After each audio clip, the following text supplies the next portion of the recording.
إن تنصروا الله ينصركم ويثبت أقدامكم.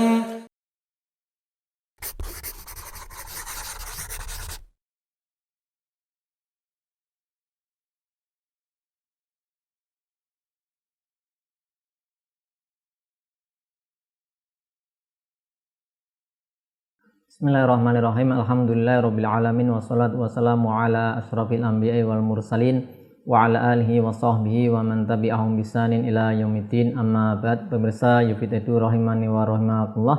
Kita lanjutkan pelajaran kita membaca kitab Al-Muqaddimah Al-Hadramiyah.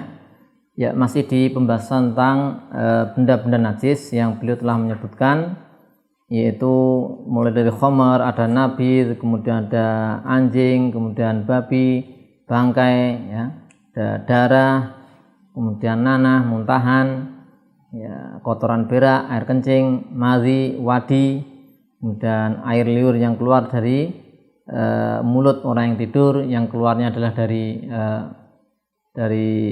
lambung, dan juga ada mani dari anjing dan babi, dan peranakan dari keduanya, kemudian air susu dari hewan yang tidak dimakan dagingnya.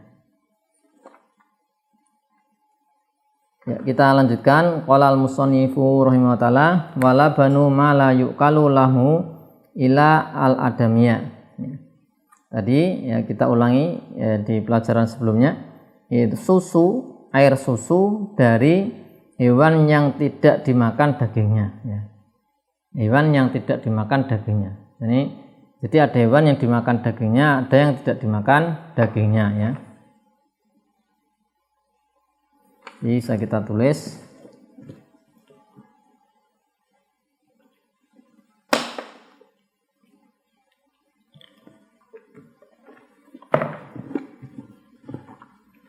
Kalau hewan, ya, hayawan, ada yang di sini makul. Makul itu dimakan dagingnya. Ada yang wiru makul. Makul halal dimakan dagingnya, halal dimakan dagingnya.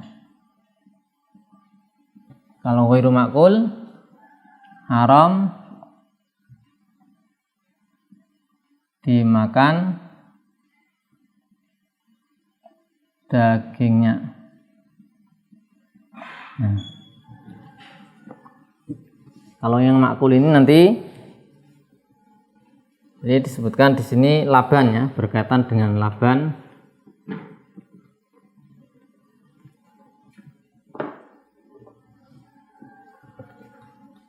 Maka di sini nanti laban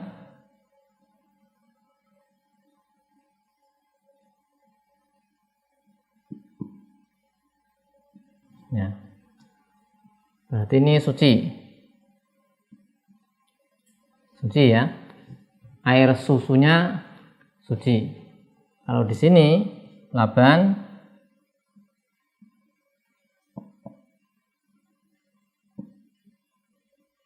dihukumi najis. Kemudian di sini apalagi mani sama suci. Kemudian apalagi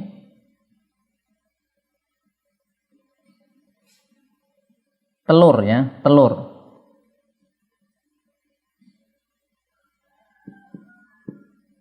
bagaimana? Suci.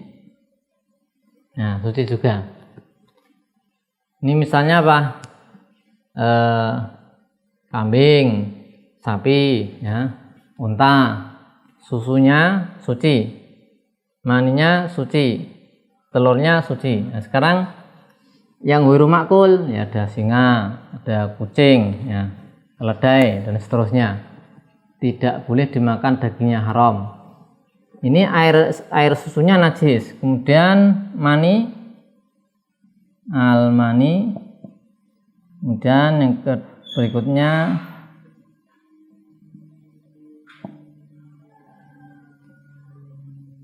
Mani dan telurnya ini suci, tohir. Nah, jadi yang najis di sininya aja, labannya saja ini ya, yang sininya aja najis.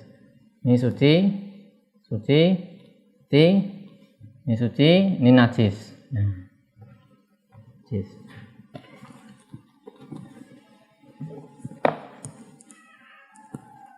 Kemudian atau sebelumnya, kalau untuk sudah pernah kita bahas ya di pelajaran sebelumnya, apalagi ini misalnya raus atau baul ya, raus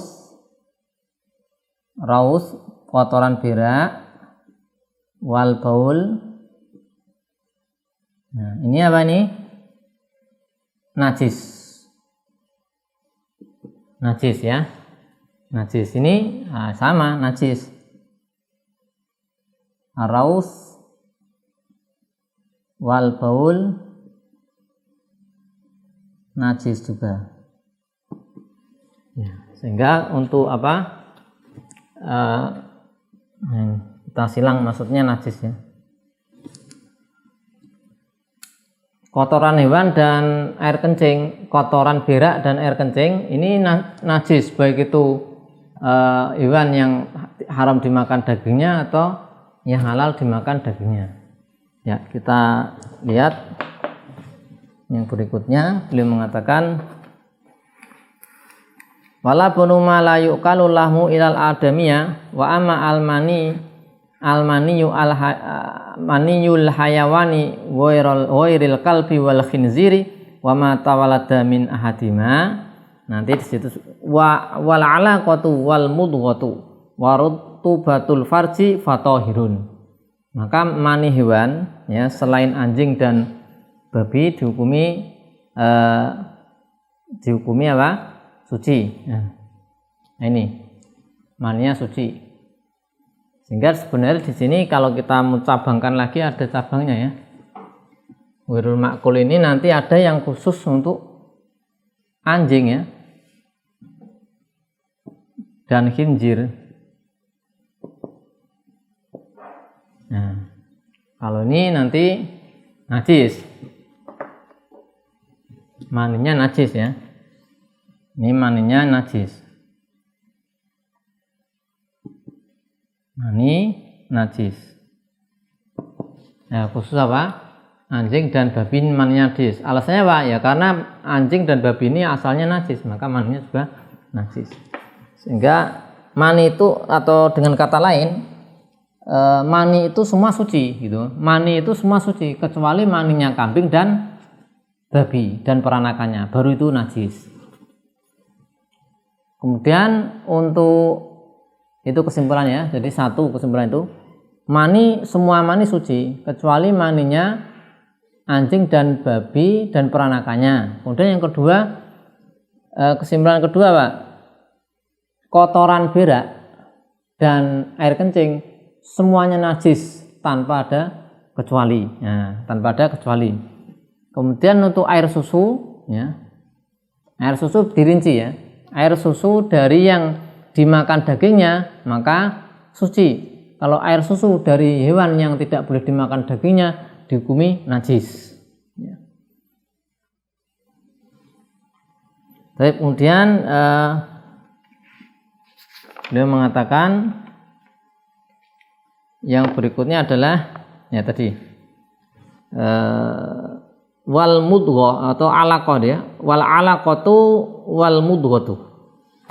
Ya, alaqah itu gumpalan gumpalan darah, kemudian mudghah potongan daging yang ini cikal bakal dari janin.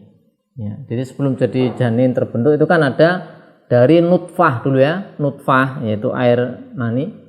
Kemudian alaqah ya, darah, gumpalan darah, kemudian mudghah yaitu potongan daging. Nah, kemudian nanti jadi janin bayi. Nah, ini beliau mengatakan wal alaqatu wal mudghatu. Nah, alaqah dan mudghah. Kemudian rutubatul farji fatahirun, suci. Ini yang termasuk suci ya. Alaqah, mudghah, rutubah, al farji.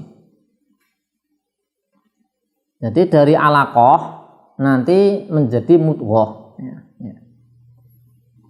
Kemudian ini alaqah ya. Kemudian rutubatul farji, cairan farji, ya, cairan farji perempuan. Ini dihukumi juga suci, dihukumi apa? Suci. Yaitu cairan dari farji perempuan ya, semacam keputihan ya, keputihan keluar dari kubul ya.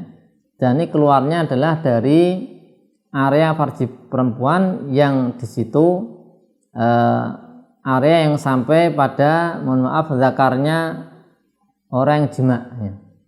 Jadi kalau zakarnya orang jima itu masuk ke farji, bisa masuk sampai situ, kemudian area situ keluar yaitu cairan, maka dihukumi suci ya. Rutubatul farjinya ini air putih ya, itu mutaradidun bainal madhi wal araq ya. Ya dia kayak madhi, kayak keringat ya, antara itu gitu ya. Di Busyra Al-Karim disebutkan demikian. Maka itu dihukumi apa? Nah, dihukumi suci ya. Kalau keluarnya dari situ ya. Ya, beda lagi nanti kalau keluar dari bagian dalam. Jadi kalau rutubatul farji, cairan dari farji perempuan itu bisa najis, bisa suci. Kalau keluar dari bagian dalam maka dihukumi najis. Baik, sebelumnya sudah pernah kita sampaikan kenapa mani hewan-hewan tadi suci kecuali anjing dan babi, karena mani tersebut adalah asal muasal dari hewan yang suci. Nah, ini hewan suci, pokoknya kalau hewan suci berarti selain anjing dan babi, hewannya suci, maninya juga suci ya, karena mani ini asal muasal dari hewan yang suci. Demikian sebagaimana mani manusia suci, maka maninya juga suci karena mani ini menjadi asal muasal dari manusia.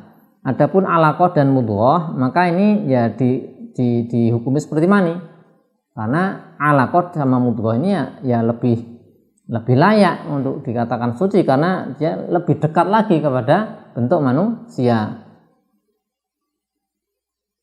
Adapun rutubah farji tadi dihukumi seperti keringat.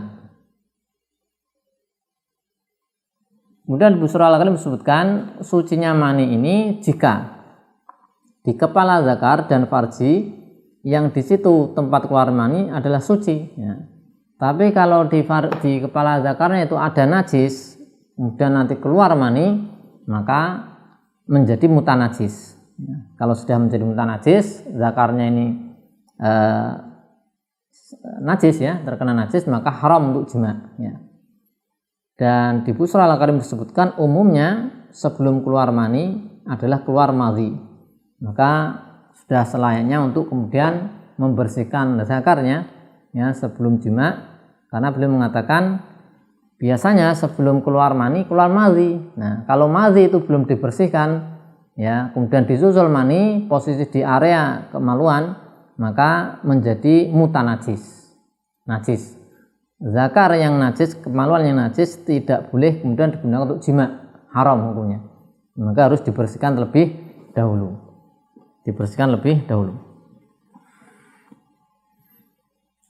Ya, mani adapun kalau mani manusia ya, maka ada hadis dari Ibnu Aisyah radhiyallahu anha, beliau mengatakan kuntu afruqu al-maniya min sabi Rasulillah sallallahu alaihi wasallam tsumma yadhhabu fa yusalli fihi. Ya. Ibnu Aisyah radhiyallahu anha pernah mengerik mani yang masih nempel di baju Nabi sallallahu alaihi wasallam, dikerik kemudian dipakai Nabi untuk sholat ya. Bagi sholat. Seandainya mani itu najis ya, maka tidak mencukupi dikerik, harus dicuci ya, sehingga menunjukkan mani adalah suci. Karena ada khilaf di antara ulama mani itu najis atau suci. Ya, tadi sudah kita sebutkan rinciannya demikian. Kemudian beliau mengatakan wal juz'u al munfasilu minal hayyi kal maitatihi illa sya'ral ma'kuli wa risahu wa sufahu wa wabarohu wa tahirun. Adapun bagian dari hewan, bagian tubuh dari hewan yang memisahkan diri ketika hewan itu masih hidup, maka dihukumi seperti bangkainya. dihukumi seperti bangkainya, kecuali rambut atau bulu dari hewan yang dimakan dagingnya, ya. Bulunya, kemudian bulu kambing misalnya, kemudian ris itu bulu ayam, bulu bebek, kemudian ada suf, ya, bulu domba, ada wabar, ada nanti bulu unta, kemudian yang lainnya juga yang dimakan dagingnya, bulu sapi, maka itu dihukumi suci. Jadi ini ada kaidah al-juz'u al-munfasilu, ya. Al-juz'u al-munfasilu minal hayyi kamaitatihi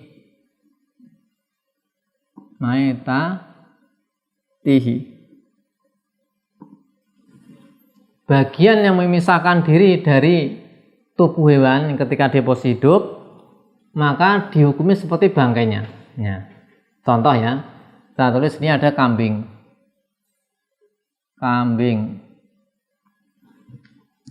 kemudian kambing ini posisi hidup, kemudian dipotong ekornya. Nah, kemudian hukum ekor bagaimana? Ekor yang terpotong, maka hukumnya sama dengan bangkai kambingnya. Bangkai kambing bagaimana hukumnya? Najis. Karena bangkai yang tidak najis ada 3, yaitu apa? Ikan, belalang, dan manusia. Kambing selain 3 itu, ya, semua bangkai dihukumi najis kecuali 3 tadi. Karena bangkai kambing itu najis, maka ekor yang dipotong dari kambing juga najis. Sapi dipotong ekornya, sapinya masih hidup, ekornya dipotong, ekornya hukumnya gimana? Sama seperti bangkai sapi. Bangkai sapi hukumnya apa? Najis, maka ekornya juga najis. Sekarang kalau misalnya ikan atau belalang sama ikan, kemudian masih hidup, dipotong kakinya atau ekor ikan, hukumnya apa? Hukumnya seperti bangkai ikan dan bangkai belalang. Oh, bangkai ikan dan belalang suci, oh, berarti potongannya suci, sama, ya, berarti potongannya juga suci. Jadi dihukumi seperti bangkainya.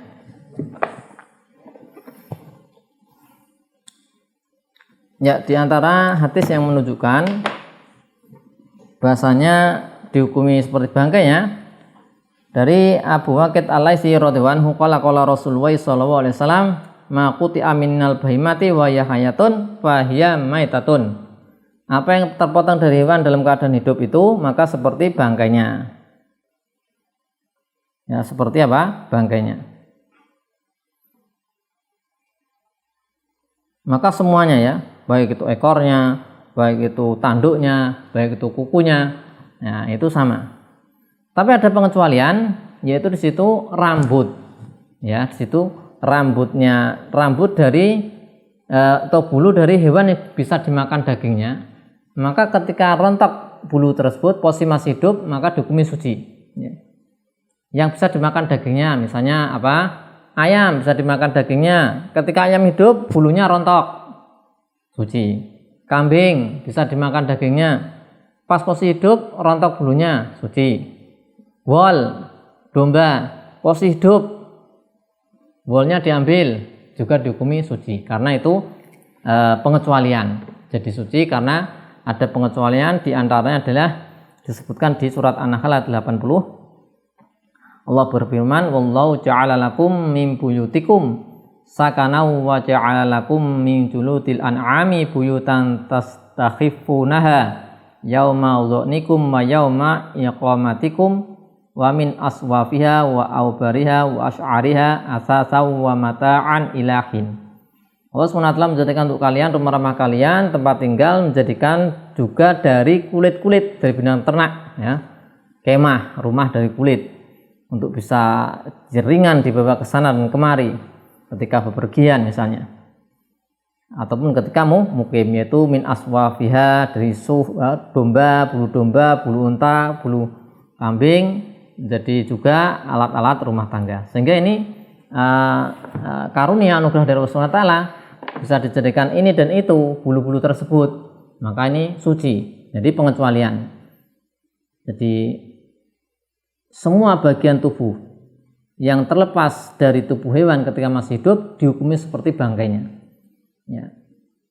Kalau bangkainya najis, maka najis. Kecuali hewan-hewan yang bisa dimakan dagingnya, ketika itu bulunya melepaskan diri, maka khusus bulu ya, bulu dari hewan-hewan dimakan dagingnya, maka ini dihukumi suci. Allahu a'lam bishawab. Ini yang bisa kita pelajari pada pertemuan kali ini. Sallallahu ala sayyidina Muhammadin wa ala alihi wasallam. Walhamdulillahirabbil alamin.